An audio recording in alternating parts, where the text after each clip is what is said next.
So Ben Cowen right here with this video is saying that Bitcoin could be in for a summer lull, meaning that people aren't really interested in crypto throughout summer, and that's because it's kind of happened over previous summers. So I want to go through this. We're going to keep it super respectful, exactly like the Data Dash video, just kind of responding to this video with facts and figures and my thoughts, because you guys loved the last one that we did right here. And let's just watch through it. And I haven't really watched it yet, so I'll just be kind of watching it blind with you if you haven't seen it already. We could be sort of due for a summer lull. I mean, all of this hype basically went completely unchecked without any serious, pullback of any kind. And so going into the summertime, it seemed like a perfect opportunity to sort of see that interest wane, to see prices. One of the big things that I just want to say right at the beginning of this before I even get into it is this is actually quite like a typical thing, right? Like Bitcoin does tend to perform really well in winter, and it's something that I've noticed, and then it kind of wanes off in summer, as he's saying. I wouldn't know if it's kind of down to seasonality, because there are some charts I want to show you that I've kind of prepared for this, but generally we do kind of have, I mean, it's just been that way. I don't really know why. Like in the first half of the year we performed fairly well, but because we've performed well, it's not because it's summer, it's just because we've been trending up for a long time. We need to get a pullback, and I guess because we generally are strong in the first half of the year, I guess that's why it hits in summer. Right. We saw something actually of very similar types of moves in 2019. Note, though, that this rally in 2019 lasted until June, right? So it lasted a bit longer than sort of topping out in April or May. It lasted longer. In 2022, we had a rally that really started in January and lasted until basically the end of March or early April. This rally in 2021 lasted until April 14th, which is coincidentally, at least so far, how long this one has lasted. So when we think about, is April 14th going to be the high of this rally, right? I mean, that's anyone's guess. I don't really know. But what I am saying is that I would expect some type of summer lull in the idea that interest will somewhat wane as we get into the summer months, and then the market activity will likely start to pick up again as we get into the latter part of the year, and especially going into the next Bitcoin halving in 2024, which is only about a year from now. Okay, which is exactly what like I've been mentioning to you. I want to show you this chart right here, just kind of outlining the first halves of the year, a little bit like what I've been describing, where kind of like, this is January to July of 2019. He spoke about this rally. We had this move up. This was September up to April. This is kind of like towards the end of the year, beginning of the next year. We're still moving up. We're doing all right. Same examples he gave us. We've got the exact same setup here.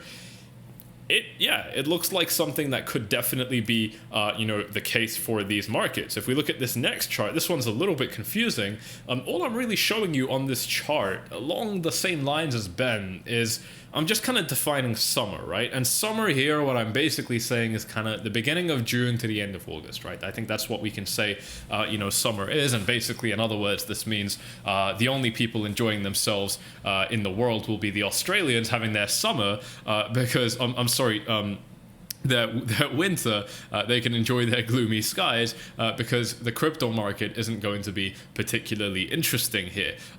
Between these months, generally what we can see with these green lines is like during this time, there are a few exceptions here, up by 66%, on some other occasions here, up by 19%, but a lot of the time, 27%, a lot of the time though, we're getting lackluster performance here. We're on the 2-week chart here. Every candle contributes 2 weeks of price action to this chart, and we're just not getting big explosions during this time a lot of the time, right? Like here is an exception. Here things did go fairly well back in 2017, a time where the market was just really fucking bullish. But overall, we're not really getting a lot. If anything, we're getting just kind of sideways trading action, nothing particularly more than that. 4% up here, 8% up here, nothing crazy. So yeah. Case closed. Summer lulls definitely look like they could have some weight on the market. It certainly looks like the market could be waning off during this time. But again, is that a function of, just kind of people being less interested in the markets in summer, or does that have something to do a little bit more with the fact that Bitcoin has been performing really well before that? I'm not a huge fan of like seasonality based TA or like fucking using the moon like a lot of people use and stuff like that, because to me it's just not super technical. And it doesn't have to be. I'm open to more, I guess, holistic approaches, or just approaches that aren't necessarily super scientific. I don't immediately write them off like most people do, and I think you should, because generally they're quite stupid. I don't necessarily do that. I think there might still be something to them. These coincidences can get pretty crazy sometimes, but at the very same time, I want to be more grounded in reality. I want to be more grounded in what the numbers show me. And I guess, to be honest, looking at this chart, yeah, we are looking at summer lulls. We are looking at things kind of dampening down a little bit, not being particularly interesting during these months. But it's with a really big exception, right? And Ben says the same thing here. He's already said it in this video, which is that this will depend on equities, right? Traditional finance, if it performs well, probably isn't going to leave crypto behind. And right now, this is one of the biggest arguments against what Ben is saying, in my opinion, because as long as the S&P 500 stays in this yellow box, it's consolidating at resistance, potentially getting ready to break up. If it does break up, and as long as it kind of, stays relatively okay for the next little while, like, we're basically in summer now, right? I mean, it's spring, summer starts in a month or two, May, June, something like that. I mean, we're getting fairly close. It's not going to take a lot for the S&P 500 to maybe keep performing fairly well, and I think that would drag Bitcoin higher with it if something like that did end up happening. Maybe we get that 40k Bitcoin, and actually, that would start to deviate from what we've done in previous summers. One of the things that I've mentioned many times is that recovery years, so the pre-halving years, are the years where both the bulls and the bears get wrecked. 2015 was somewhat different. 2015 was, it was sort of back and forth, right? First, you wreck the bears, and then you wreck the bulls, right? And then you wreck the bears again, and then you wreck the bulls again. And the whole idea in the pre-halving years and what they accomplish is they get the tourists out of the market, okay? Because the tourists come in, and all they really care about is it going up 2x tomorrow? And if it's not, then they leave. So these periods have a way of sort of getting, sort of the tourists out of the market and getting them to believe that Bitcoin will not go back up, because this is huge. This is huge, and it's something that I've spoken about with you guys quite a bit on this YouTube channel, which is that when the market was down at 17k, I was calling for 30k. I was even saying 40k may be possible, and I was always saying that with the lens that has not changed. Like, this analysis hasn't changed since we were down at 17k, with the lens of, like, we might kind of struggle at 30, we might struggle at 40, and what that might print on the chart overall is just that we have a really strong rally up there, and then we're just kind of sideways for the rest of the year, or sideways for a long time, right? For a long time to kind of like just bleed out the market. We pay in the market in two ways. You guys have heard me say this a million times. Number one, we pay with price. If the price drops 69,000 down to 15,000, that is definitely a big payment in terms of price dropping, right? We've suffered a lot. Or we pay with time, right? And sometimes if the market is especially cruel, and Bitcoin is especially cruel, we pay with both. And that's what both would do. It doesn't mean the market is done and we can't trade it anymore, right? If we do what I'm saying, it would look something a little bit like this. Again, super just out there. I'm just kind of putting out an idea right now, but it sounds so plausible. You'll see why in just a moment, right? If Bitcoin ends up doing something a little bit like this, maybe it even gets up to 40k. I don't really care about 40k. It doesn't matter. But like, maybe we do something a little bit like this towards the end of the year.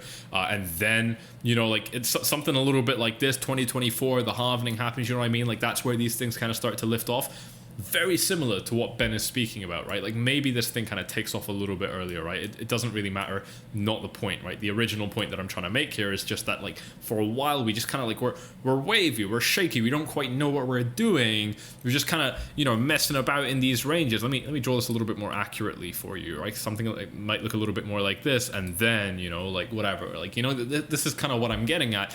And it's more of a correction. We've moved up a lot. If we can fall down to 20k, trade between 20 and 40, until towards the end of this year, until November, December, October of 2023, it's a chart. It's a development that would make a lot of sense, because it gives the market so much time to cool off before potentially moving back up, right? So Ben's talking about this from the perspective of bulls get slaughtered, bears get slaughtered, and that's just like, and it's very typical for the market to do that. Totally makes sense. But from a perspective of the market kind of cooling off, that's what it would mean. That's what it actually has as a potential end result.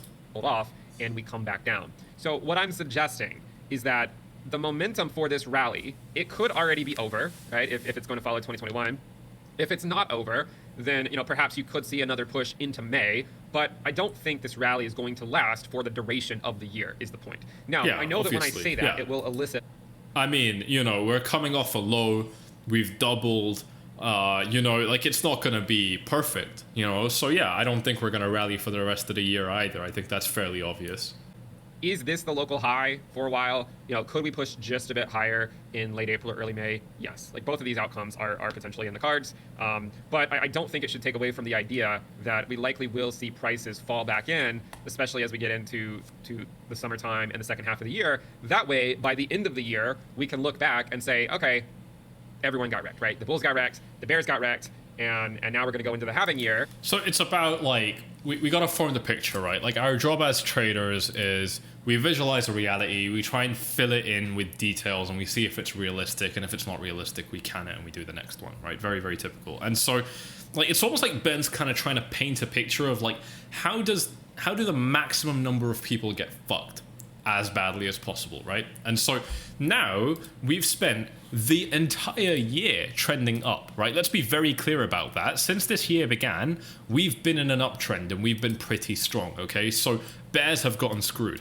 Now it's almost time for the bulls to get screwed, right? Like, this is kind of what Ben's speaking about, and it totally makes sense. I can see why he's saying that, and it needs to happen, right? We need to get these kind of pullbacks. So if that kind of thing does happen, if we kind of do see like, okay, the bears have had a lot of time where they've been wrecked, now it's time for the bulls, to have that chance. Well, deeper pullbacks or almost trading sideways is the kind of thing that makes sense for that, right? And if we're gonna have a year where the bulls get fucked and the bears get fucked, well, we've seen it happen with the bears. We haven't seen it happen with the bulls. It's probably going to come in the form of some downside or just like lack of interest. Again, a lull doesn't mean that we start setting new lows and we're going down to $3,000. A lull, like I've shown you with this chart right here, could just mean that the price only goes up by 8% within summer.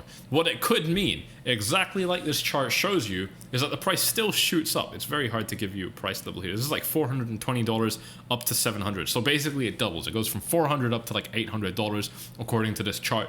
But the end result at the end of summer is that we're only up by 8%, right? That could mean that throughout this time period, and Ben's already kind of covered this as well, what it could very well mean is that throughout this time period, maybe we do something a little bit like this. We get up to like 40K. We're still in summer. This time frame's a bit too long. This happens maybe a bit quicker. We get up to like 40K up here. But then by the end of summer, because it's basically, a summer lull, kind of by the end of summer, we're like around here. We're not really doing anything particularly crazy. We might still be in a good place, right? This is the point I'm trying to make. Is like the summer lull doesn't have to be dramatic. A lot of people are going to watch Ben's video and think that, bad things are going to happen. It doesn't have to be that way. It could actually turn out really nicely where maybe, we get that 25K support hit that I'm telling you I want. We get that 40K resistance hit that I'm telling you I want. And we just kind of like end up in the middle. And the end result turns out almost exactly like these other candles we've had, right? These other situations where we move up a lot, but then the end result is not actually that crazy compared to what happens throughout summer. It would make a lot of sense. Before I continue playing this video, I also want to comment on this April thing he's been talking about, right? Like, he's been talking a lot about how April 14 could be a reversal, or at least it was in 21. It looks like it's the case in 2023 as well, right? We set this high basically at the middle of April. Now, I've got this chart thrown up here showing you the middle of April on various different years. We're going all the way back to 2016. Nothing happens here. 2017, no reversal. 2018, yeah, we actually do pull in a reversal here roughly a week early, but whatever, it kind of happens around the same time. Market pulls back down. It's still nothing crazy. It's nothing that defines the market whatsoever. Next time, nothing crazy. The time after that, 2020, nothing crazy. These Aprils are just continuing the price. It's only April of 2021 that we see a major reversal happen.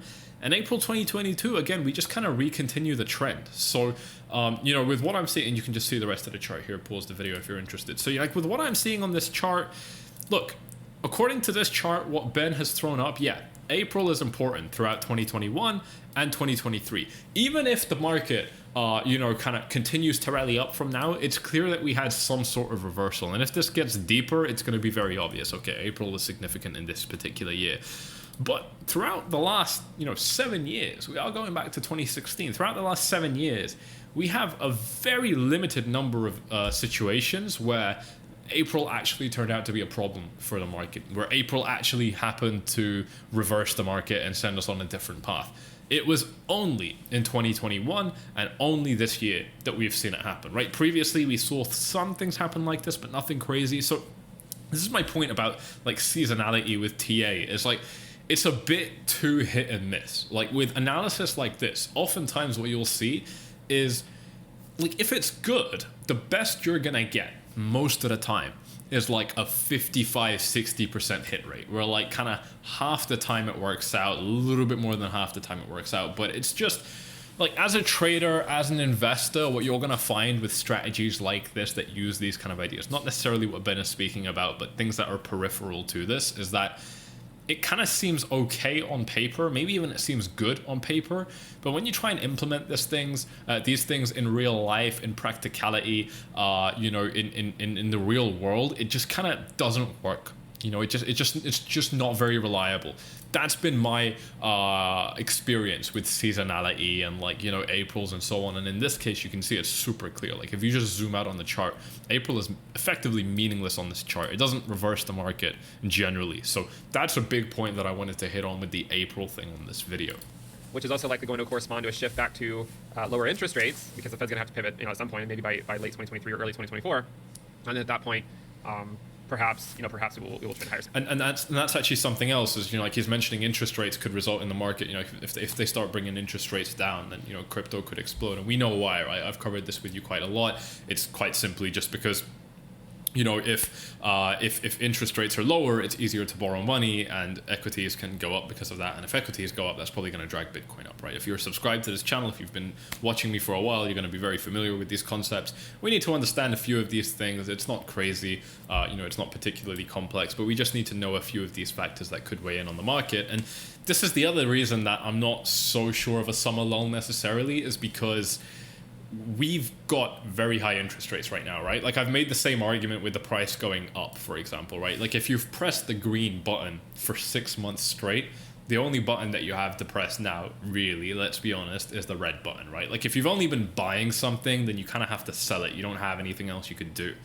And it's similar with interest rates, right? I mean, there's no ceiling where we can't have more than a 5% or more than a 20% interest rate or whatever, right? There's no, hard ceiling, but at the same time, if you've only been raising them for a long time, at some point you've got to decide that, all right, you're gonna kind of slow down the raising, or you're gonna start reversing it, which is the setup that we're in right now. Like that's my point. Is like now the interest rates are so high, like it kind of just makes sense that they start coming down or pausing. And if that happens anytime soon, and it kind of already is due, right? Like I've been talking to you on this channel how I think that's been due to happen for a little bit of time now. Then that's gonna probably, what effect would that have on the S&P 500? What effect would that have on gold? What effect would that have on the dollar? If interest rates come back down, that means more money printing, that means more inflation, that means the dollar gets weaker. If all of these things that are really bullish for Bitcoin with traditional finance, end up happening, and then summer comes around, I mean, it's almost like it doesn't matter, right? Like the interest rates might end up dropping, and if that happens during summer, then I think it's full send, bro. Like I think we're just flying, because traditional finance will probably take that in a really, really bullish way as well. I mean, it could look something like this, right, where it sort of spends some time in here, it comes back down, and then we sort of do something like that. I think there's a potential outcome where, and it doesn't have to be a lower low, right? I mean, I think there's a risk of that happening. It could be a double bottom. It could be a slightly higher low. Note that in 2015 it was a double bottom, right? So you can see over here in 2015 it was a double bottom, technically a lower low on some exchanges. 2019 was 2018, 2020 it was a higher low. So I think we have to be prepared for potential scenarios like that. So again, I'm of the opinion that we will fall back in at some point going into the summer months, and that it should hit the altcoin market harder than it hits Bitcoin. And I've said that many times, is that Bitcoin is relatively safer than the altcoin market, because it should eventually recover, whereas any individual altcoin, we really don't know.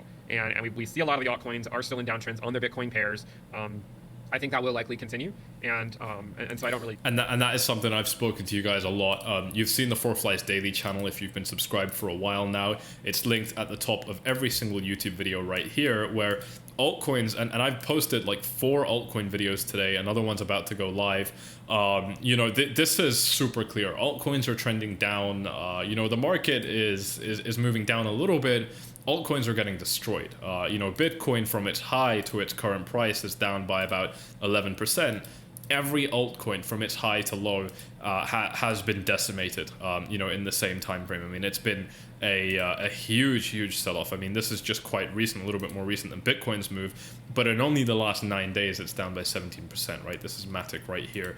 The picture is the same. I mean, obviously we look at complete shit coins like Shiba, and obviously you're going to expect bigger drops, but even bigger coins like Cardano, from their low to high, every coin is doing worse than Bitcoin right now, and we've known that for a while. It's not concerning. check it out on the 𝗬𝗨𝐺𝐺 Daily channel. Subscribe there. Make sure you are subscribed so you don't miss out on the content. It's not concerning because there's a lot of beautiful trading opportunities.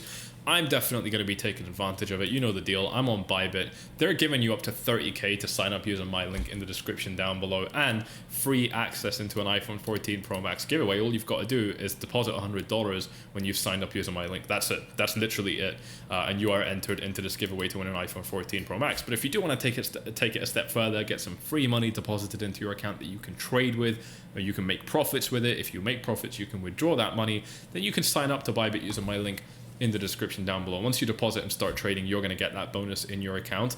And this is available if you already have an account too. You can just make a brand new one and still benefit from this, which is really, really cool. But I think that's an important thing to note with the altcoins. They're really hot. They're very, very exciting right now. So that is something I'm going to continue to watch. Dominance for Bitcoin, as you've heard me talking about, is at a very high level right now, and it's at a level which historically we've seen a lot of reversals. Now granted, we've stuck around at this level for a while. You know, it strongly indicates that there could be some upside on this chart, because previously when we got up this high, Bitcoin's dominance just got smacked right back down very, very quickly, and that specifically has not happened on this occasion, right? We've been holding here for weeks, which is highly unusual. So if this ends up meaning that there is some strength here, we could be looking at another big leg up for dominance, and that would mean way more blood for these markets. But if we do what we've always done and kind of move back down, well, that could mean a lot of opportunities here. And I don't actually know what we're looking at. I don't want to make a big judgment there. I'm just kind of telling you what I'm seeing, and then you can make your own decision. You know, me personally, I was saying that the dominance will keep dropping down because this is what has happened previously, but this is a lot of weird strength, and I kind of just want to beat off it for now. You know, I don't want to put my hands in a particularly dangerous place. So I'm happy with Bitcoin. I'm still in my Bitcoin trade. You already know the deal. I made over $200,000 on this Bitcoin trade, and I anticipate making much more, you know, if the market does continue to rise. So we'll see how that goes. I've been updating you all on this position as it's gone on. My stop loss is in profit. I'm super happy with it, and I'm going to hold on to it, even probably, yeah, maybe even much longer as this market continues to move towards key levels. I don't really see a compelling reason for that not to continue. The other thing to think about is, and I know this might be a question, so I want to go ahead and address it, and is, well, if this does play out, what about this? Because we know that back over here, Ethereum, that's where Ethereum saw a fairly substantial move to the upside, right? It was during the May dead cat bounce that Bitcoin had. But what I would say is that we are more, this is more similar to, say, a period like 2019, like right here, than it would be 2021. And after Bitcoin put in its local high in 2019, Ethereum did not continue to rally. So like, just don't take. Yeah. So the reason that happened, right? The reason up here in 2021, Ethereum had a huge second breath of life when Bitcoin started to crash, is because we were bullish for so long, right? And I speak about this theory a lot. Again, if you're subscribed, you're going to know about it, which is that when people are super bullish, they start feeling greedy. I'm sorry, when people are making money, they start feeling greedy, right? Like if you made a lot of money, you start feeling greedy, you start feeling like a genius, like a king, like anything you touch turns into money. And so when you're greedy, you want to make even more money, and you start looking at even riskier places to put your money, right? So it's the same reason that, like, when traditional finance performs well, like the S&P 500 is going up, people are making money in the stock market and so on, they start looking to put their money in riskier places. They go to micro cap stocks, they go to crypto and so on. And it's the same thing with Bitcoin. When Bitcoin makes you a lot of money, and when it's done so for an extended period of time, you're going to be super bullish, and you're going to want to trade more. You're going to want to buy more stuff to take more risk to make even more money. So naturally, you look at coins like Ethereum. Now, the reason that that's different now is simply because we haven't been trending up for a long time. You know, it's a different, we're in a different market environment altogether. You know, back in 2021, we were trending up for so long. We trended up by so much. It was just such an exciting bullish macro event. But what we have here is, you know, we've come out of a downtrend. Nobody is interested in the space. It was so hard to get people to pay attention, and now the price has doubled. So it's good, don't get me wrong, but this isn't like, you know, breaking CNBC headlines and stuff like that every day, right? So we're not in that same kind of phase in the market. So I'm not going to be expecting that kind of bullish energy is going to spill into Ethereum and just absolutely explode these markets. I don't think we're looking at a particularly bad situation on this Ethereum Bitcoin chart, but it's also not the most bullish, right? There could definitely be some more drops down to support areas like this, which we've had back tests on as resistance and support going all the way back to 2019 and potentially even much further back. He's actually just gone ahead and made an Ethereum Bitcoin video, which if you want me to make a video on, just let me know in the comment section down below. Tell me to respond to his Ethereum video and I'll just watch that one next and give you guys a video on that. I think you guys are going to find that one really interesting, so let me know by dropping it in the comments if you're interested in that kind of thing. But let's continue to watch here and see what he has to say about let's just put it on the Ethereum. screen. If you were to show the Ethereum price on overlaid with Bitcoin, like you can see that Ethereum basically topped out when Bitcoin did.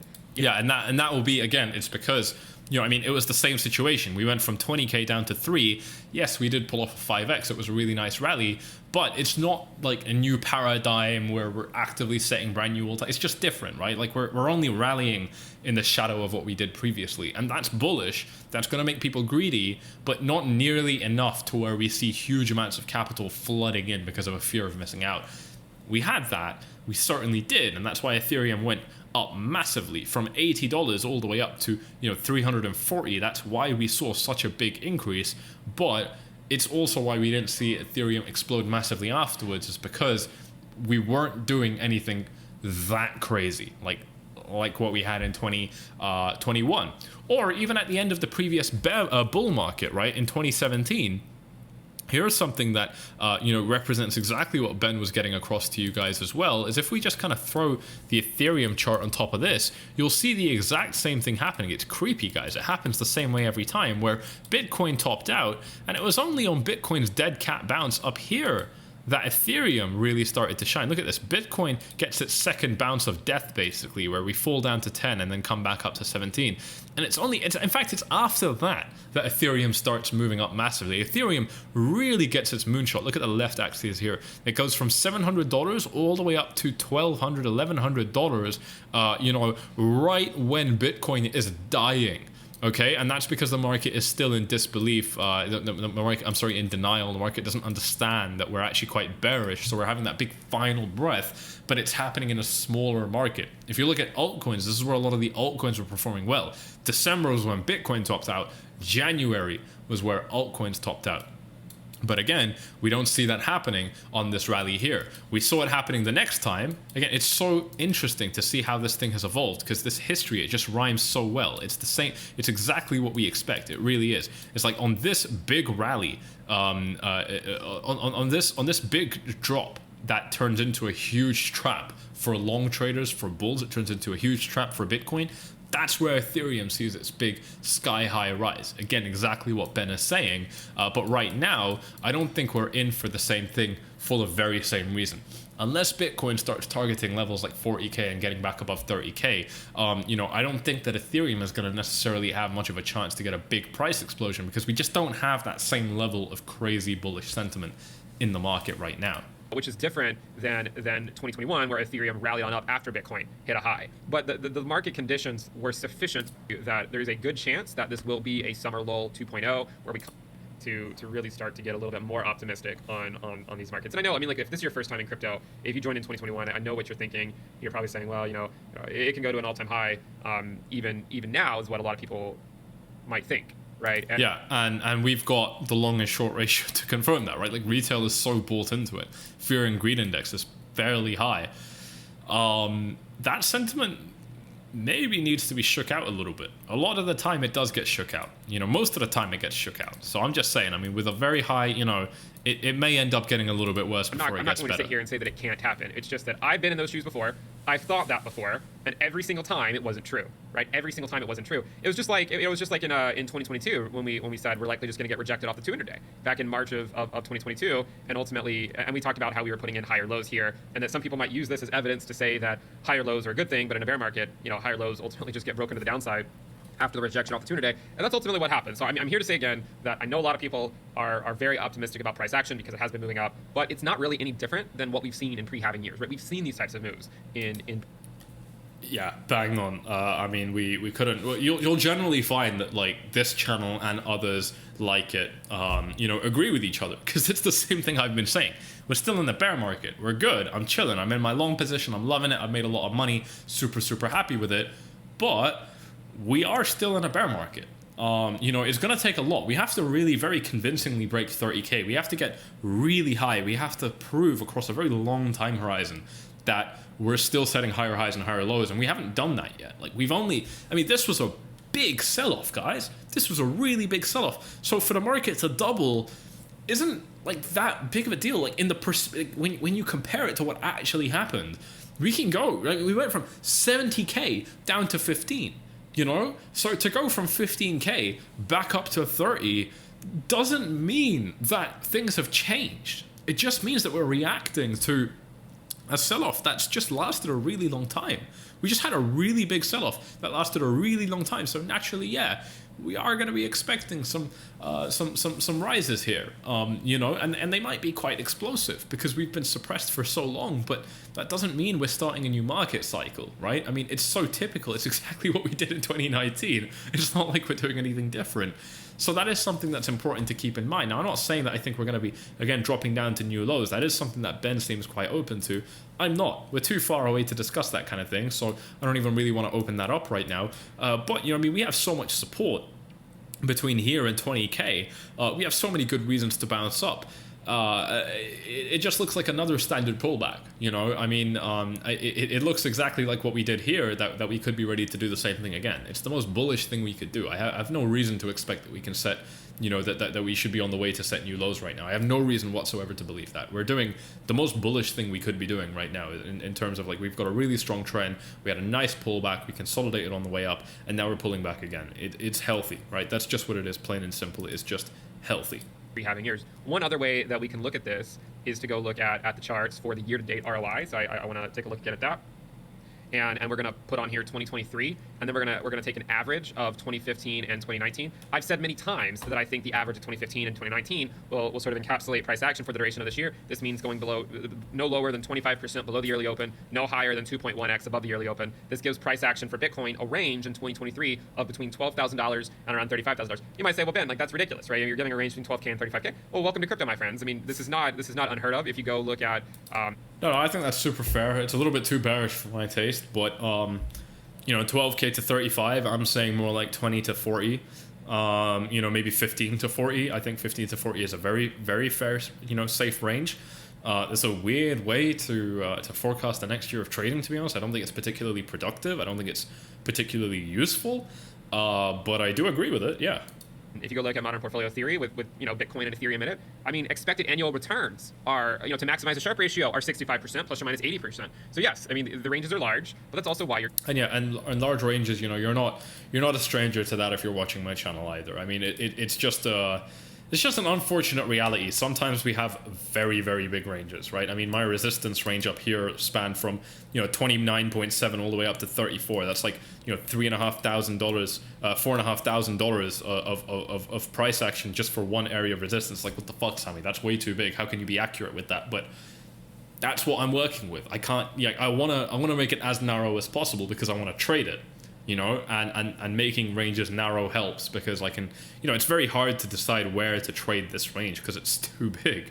But that's what I don't have anything better. I can't just create fucking, you know, support resistance levels and you know, pretend that they're, you know, gonna be narrow. If it's big, then that's what it is. And a lot of people, you know, and the thing is like that might, and this is just the tough reality of the markets. I'm sure, Ben, you know, if you're watching this, you'd agree.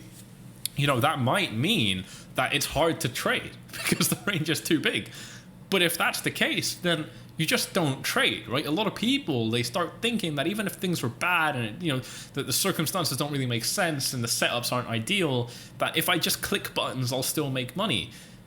Nah, mate, that's not how it works. That is not how it works. And that's a really important thing, right? Like, I mean, if it just doesn't look good enough, if it looks too dangerous, if it looks like the range is too wide and you can't really get a good entry or a good stop loss or a good take profit, then you know, just sitting out and watching it happen and getting in on the next move, because there's always a next move, it's almost always the right idea. It has been for me. That's just my reality. That's how I've been, you know, putting one step forward and trading these markets on Bybit, as you know, which is always going to be linked in the description. But let's come back to the video here. So let's try to do away with the idea that, oh, this range is large. Look, that can happen, right? Bitcoin could go between as low as 12K and as high as 35K this year. Now, does that mean it's going to go to 35K now? No, it doesn't have to go there at all this year. Wow, the price could be around $28,000. Just like going into this halving. I mean, over here we were at 14K, but even though the halving, the halving was in May, we still were bleeding going into the halving, right? And it wasn't really until just a couple months before the halving that we really started to sort of trend back up to the upside. Yeah, and it seems like he's really just kind of along the lines of, we've got to have more of a kind of relaxed, we've had a rally before the halving, check basically what we do all the time. Now we need to check off, kind of cooling off before the halving, and then we have another big lift off as we approach it. It makes a lot of sense. It's probably the most common, respectable theory in the space.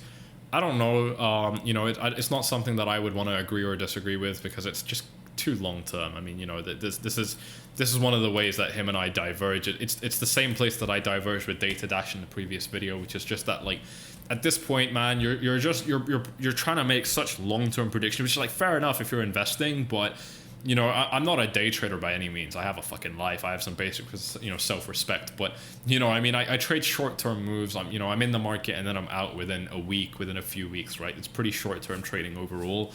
I don't ask questions like this because I can't trade them, and I can't make money off them. So if I can't make money off it, I'm not interested. I'm only here to make money. I'm not here to, engage in thought experiments just for fun. No, I want to trade and I want to make money. And the way I can do that is by looking at shorter-term moves, and that means, asking questions like this is nothing more than, to be blunt, is a waste of time for me. It's just not relevant to me. It's not the kind of thing I can trade. I'm interested in, if we lose this immediate level and then kind of drop down to 25K, this is a gap that could be traded, right? And this is a gap where I could actually make a lot of money. This is a gap which on Bybit, if I trade this with 10x leverage, that's a 6.7% move. I stand to make 67%. What's really cool is like moves like this or anything really, if you've got free cash to trade with, you can just, it doesn't matter, right? You can just throw your money into it, and if anything happens, you can withdraw the profits, and if not, well, it doesn't matter. It was never your money to begin with. It's a really cool offer that's worth taking advantage of, with that link down below. But I am going to be rounding it off here. I'm guessing that he's not saying a whole lot more that's particularly unique. Okay, he's talking about the 𝐻𝐾𝐻𝐸 candles, which are super bullish. I'm actually curious what he says about this. Yes, it could, but it doesn't change the fact that it's likely going to push to new lows eventually, or at the very least... Okay, so here we had a very, very bullish setup with the 𝐻𝐾𝐻𝐸 candles, but it just resulted in more downside. So it looks like he thinks the same thing is going to happen here. Did he show this chart for Bitcoin though? No, he didn't. Not necessarily a popular thing to say, but take a look at some of the altcoins. Right? Take a look at but it doesn't change the fact that it's likely Bitcoin did the same basic thing, right? Where it rallied on up with Bitcoin, and then what happened in the last half of the year, right? It just continued to put in new lows. So there are some other things that we could look at. Perhaps the last thing I will mention, which is of course dubious at best, is there are some similarities in these sorts of moves here by Bitcoin USD that we saw back over here. I'm trying to say there are some other things that we could look at. Perhaps the last thing I will mention eventually, or at the very least, and what happens, right? The down more Bitcoin comes back down. The altcoin market as a whole. Like, this chart is really bullish to me. I understand what he's saying, where we kind of trend down again afterwards, kind of like the altcoins, but yeah, he's basically showing it here. Like, when we have a lot of red candles on the 𝐻𝐾𝐻𝐸 chart, we've only got 2 instances of this in near history, but both times it was really strong for the market. So that is something which I would pay attention to. This is a pretty bullish chart in my opinion. It kind of blows out the summer lull theory, in my opinion. It kind of puts it on its head. And put in new lows, okay? Even if Bitcoin doesn't. And if Bitcoin does put in a new low, then where do you think that leaves the altcoin market? So that's what I'm trying to say. There are some other, things that we could look at. Perhaps the last thing I will mention, which is of course dubious at best, is there are some similarities in these sorts of moves here by Bitcoin USD that we saw back over here in 2021 and what we're seeing now as well. We talked about sort of the January, February, March, and April peak. And it's actually a very, very similar move. It doesn't necessarily mean it has to play out the same way, but it is a very similar move, an almost identical move in terms of like bouncing off the low, rallying up, bouncing off the 20-week SMA, then coming back up here, and even down to these weekly candles, right? You get this rally up, a red week, 3 green weeks in a row, followed by a red week sell-off that sort of kicked off the next day. It's interesting. This candle, look at this candle right here. You guys have heard me talk about a lot about weekly engulfing candles here, bearish engulfing candles. We have exactly that. This chart right here, it's so weird, guys. Look at this. This right here, engrave this in your mind. This right here is exactly what Bitcoin has just done on a weekly time frame. Look at this. Look at this right here. That is crazy. We've engulfed right here the previous 4 weeks of trading with one candle, and that's exactly what we did at the top right here. I've just noticed that for the first time. So yeah, and we know, and I covered this with you yesterday in yesterday's video, like this, when it happens, it's so rare that it's not bearish, right? Like almost always when we form this kind of thing, it's bad for the market and the market drops lower, which is why I've been saying 25K. That's my short-term take. And a lot of money can be made off that kind of thing as well. Still in my long position, I'm going to hold on to it. Like I said, my stop loss is super well placed. I'm guaranteed to make a profit as a worst case on this trade, and I've already made so much money on it. I am maybe interested in trading some short positions, especially across the altcoin market, super in line with what Ben has been saying. You already know where I'm going to be doing that. And yeah, I'll just continue to watch this market as it goes on. Let me know if you want me to make that Ethereum video. I'll probably just make it tomorrow if you want it. And let me know what you thought about this one. This one's super long, kind of turned out like the data dash video. But if you did like it, I want to know in the comments. And if you want to see more, if you liked something about it but didn't like something else, or whatever the case may be, I need to know in the comment section down below. Now, before I do round this off, Ben, if you're watching this, reach out, mate. Love your channel. I like the outlook that you have to make. That you take here. It's a shame that you have to make so many disclaimers. Obviously, you know, you're a big channel, 800,000 subscribers. You've got, you know, a lot of people that just take things out of context. Most of this video, or a lot of this video, has been him saying abundantly obvious things, you know, that you should know just, you know, easily. You know, I think, you know, when you go very broad and you've got such a big channel, you're just gonna have to you know, kind of dance around that a little bit, which is why I was skipping through a lot of the video. But anyway, let me know what you think. I'm super interested in that Ethereum video, and if you are as well, then let me know, and I'll talk about that one in the very next video. But right there, if you have enjoyed it, you know what to do. Check out the �4Flies Daily channel. It's linked at the top of this description. You're getting a lot of altcoin videos there. And I'll see you all in the very next one. You know exactly what to do. Hit up the like, subscribe, tick the bell, do all that good stuff. And I'll see you all very soon. Cheers.